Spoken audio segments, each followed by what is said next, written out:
Hello friends, मैं हूं अजीज। आप देख रहे हैं मूवी स्टॉक चैनल, जिस पर आज मैं बात करने वाला हूं फिर से डीसी की आई हुई कई सारी रूमर्स के बारे में, जिसमें अब नाम क्राइसिस के इवेंट का लिया जा रहा है और हाँ, बेन एफ्लेक के फिर से वापस आने का भी। लेकिन इन सब के पीछे कितनी ज्यादा सच्चाई है और कितनी नहीं, चलिए उन्हीं डिटेल्स को ब्रेक डाउन करते हैं ताकि उससे मुझे और आपको दोनों को राहत मिले। लेकिन हर बार की तरह इन सबसे पहले बनेगी मेरी एक छोटी सी रिक्वेस्ट, जो की है इसी चैनल को सब्सक्राइब, वीडियो को लाइक और शेयर करने की।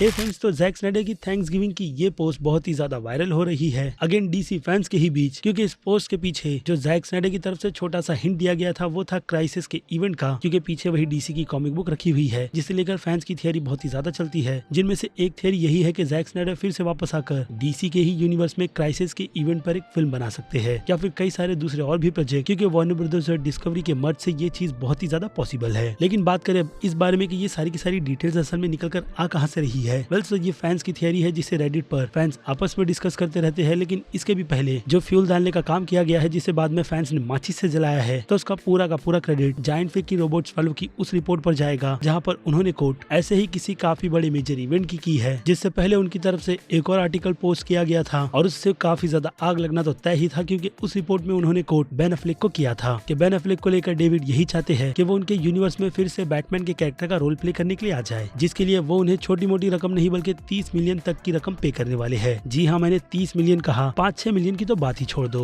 और फिर क्या, बाकी दूसरे कई सारे सोर्सेस ने आकर इस रूमर को पूरी तरीके से फेक बताया, जो कि डेफिनेटली होना ही चाहिए क्योंकि अमाउंट हिसाब से बहुत ही ज्यादा बड़ा है। लेकिन फिर आती है जायंट फिग रोबोट्स की कुछ ऐसी पुरानी खबरें जिसमें उन्होंने ऑलमोस्ट सही ही खबर दी है। जिसके बाद फिर क्या था, उन सारे के सारे सोर्सेस को रिप्लाई करते हुए उनकी तरफ से एक और आर्टिकल पोस्ट किया गया। जिसके बाद फिर क्या था, उन सोर्सेस का तो फिलहाल तो जायंट फिग रोबोट्स वालों ने कोई भी रिप्लाई नहीं दिया। लेकिन केसी वॉल्चर ने इस पर अपनी अपडेट देते हुए यही कहा है कि बेन एफ्लेक की ये डील एक फिल्म की नहीं बल्कि कई सारे मल्टीपल प्रोजेक्ट्स की रहेगी, जिसके बाद जाकर नाम क्राइसिस जैसे इवेंट का भी लिया गया, जिस पर CW वाले पहले ही हक चुके हैं क्राइसिस के काफी बड़े इवेंट को बेकार कर। और बाकी बाय द वे, उस यूनिवर्स में हमने जो इज़रा मिलर के फ्लैश को देखा था, उसका कोई सर पैर बनता नहीं है, जिस पर मैं एक वीडियो बनाकर आपको पहले ही इसकी पूरी की पूरी डिटेल और थियरी एक्सप्लेन कर चुका हूँ। इसलिए यहाँ पर जिस क्राइसिस इवेंट को कोट किया जा रहा है, उसका सपना तो वार्नर ब्रदर्स वाले बहुत ही टाइम पहले से देख रहे हैं, और शायद हो सकता है कि डेविड को भी यही आइडिया पिच कर उन्हें आने वाले DCEU के यूनिवर्स के लिए प्रिपेयर किया जा रहा है, जिसके लिए हो सकता है कि वो अपने बजट में कटौती कर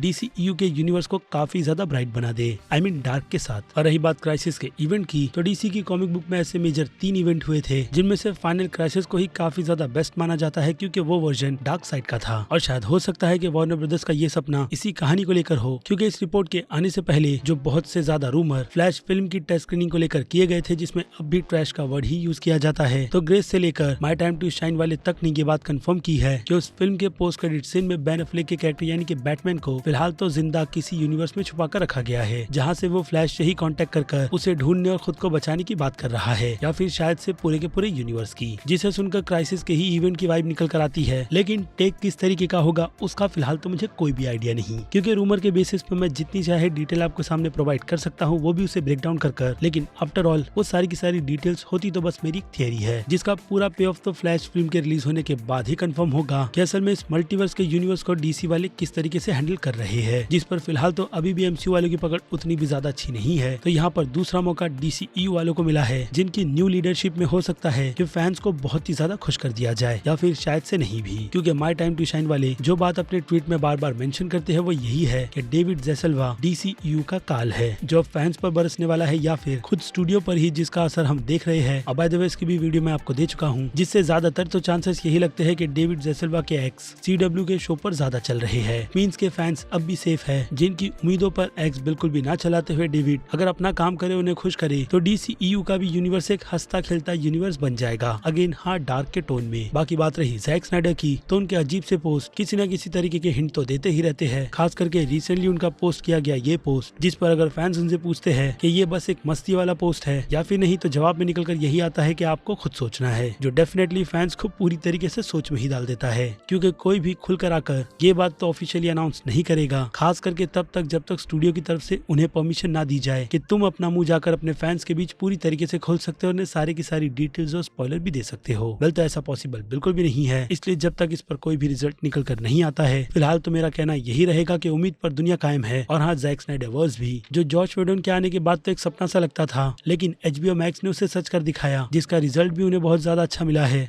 ऊपर से एकेडमी में इसकी रिकॉग्नाइजेशन भी कि फैंस जैक स्नाइडर के यूनिवर्स से कितना ज्यादा प्यार करते हैं। बात रही बॉट की, तो जिस रिपोर्टर को उस रिपोर्टर ने कोट किया था वो पहले से ही जैक स्नाइडर के पूरे यूनिवर्स को इतनी ज्यादा नफरत करता है, जिसने फैंस को पानी पी कर यही कहा था, उन्हें प्यासा रखकर कि जैक स्नाइडर का सपना कभी भी पूरा नहीं होगा और ना ही उनके फैंस का, क्योंकि जस्टिस लीग ऑलरेडी एग्जिस्ट करती है, जिस पर से स्टूडियो अपना टेक बिल्कुल भी नहीं बदलेगा। लेकिन आज रिजल्ट कहाँ है वो बात आपको भी पता है और मुझे भी। बाकी अब आखिर में बात करें बेन एफ्लेक की, तो भले से ही उन्होंने पहले अपने रोल को लेकर यही कहा हो कि वो ब्रूस वेन और बैटमैन के कैरेक्टर का रोल बिल्कुल भी प्ले नहीं करना चाहते, लेकिन बाद में उनकी भी सोच बदली है, जिसका रिजल्ट हम फ्लैश फिल्म में देखने वाले हैं। बाकी अगर उस रिजल्ट में ये 30 मिलियन की बात अगर सच होती है तो फायदा दोनों का रहेगा, आई मीन तीनों का, जिसमें बेन एफ्लेक, वार्नर ब्रदर्स और फैंस भी शामिल है। जिसे लेकर अब आपकी राय मुझे कमेंट में लगेगी, क्योंकि वक्त है वीडियो को यहीं पर खत्म करने का, क्योंकि डीसी के दूसरे टॉपिक पर भी वीडियो बनानी है और हाँ बाकी दूसरे वीडियोस को भी, जिसे मैं इस चैनल पर बिल्कुल भी रेगुलर नहीं रख रहा। तो चलिए अब उसी ट्रैक से हटकर कुछ अलग ट्राई करते हैं इस चैनल के लिए, ताकि आपको इस पर डेली वीडियो देखने के लिए मिले, यानी कि मेरी ये शक्ल जो आपको इस चैनल पर पसंद आ भी रही है या नहीं, उस बारे में आप मुझे कमेंट कर बता सकते हैं। बाकी मैं हूँ अजीज, आप देख रहे थे मूवी स्टॉक चैनल, जिसे अगर आपने अभी तक सब्सक्राइब नहीं किया है तो सब्सक्राइब कर लीजिए और बगल में बने हुए बेल आइकन के साथ साथ नोटिफिकेशन को भी ऑल पर क्लिक कर दीजिएगा। बाकी अब मैं मिलूंगा जल्दी आपसे दूसरी किसी वीडियो में किसी और फिल्म या फिर किसी और सीरीज के टॉपिक पर बात करते हुए। तब तक के लिए आप मेरे चैनल के बाकी दूसरे वीडियोस को एंजॉय कीजिए और टिल देन बाय।